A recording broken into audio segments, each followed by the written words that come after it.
Oh, I've heard people say 6,000. Okay. That's just two. I mean, that's 6,000 is a lot more than two. Okay, but I'm talking about mostly from what I've seen, just in some, you might say, pseudo documentaries or something supposed to be based on fact. I've seen people who were considered to be servants or slaves in pictures that's supposed to be depicting black people as they were among white people as far back as the Roman Empire, which the Roman Empire was flourishing, say, around about 2,000 years ago.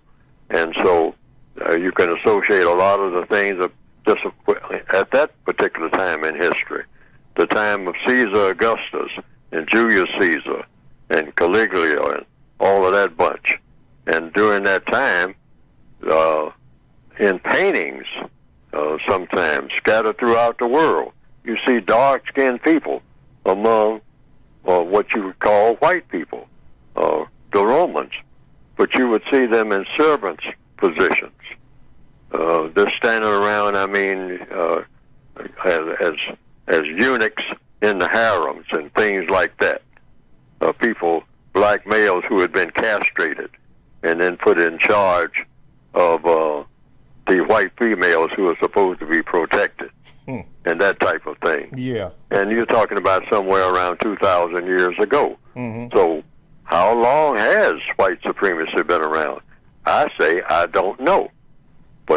And when I've been around people who, historians, they have argued about it and are still arguing, I guess.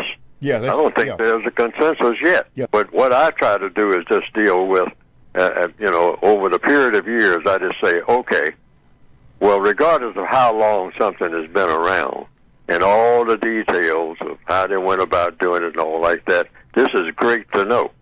But what's even better to know, in my opinion, and this is where I've directed my attention, is what to do about it right this minute.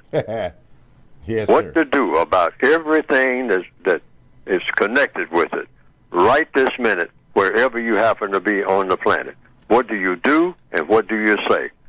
Because regardless of how long something has been in operation, if you know what to do and what to say and what not to do and what not to say to bring about the change that should be, then do it.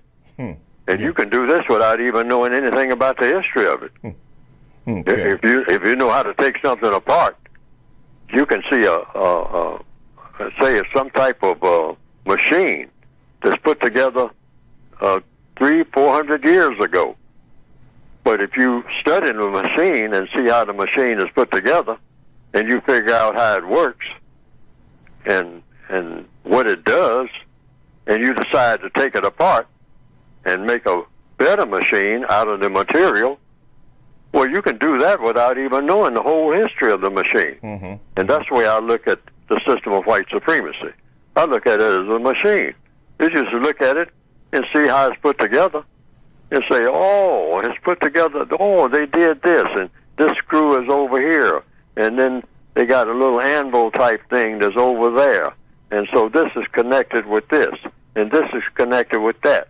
And without knowing anything about all the names of the people that had anything to do with putting it together, I mean, a person who can study what they are looking at and they figure out how it's put together can take it apart. Yes, and sir. take that equipment, that same equipment that made that machine, which is what I'm trying to do with the system of white supremacy, and take the same ingredients and rearrange them and come up with something altogether different.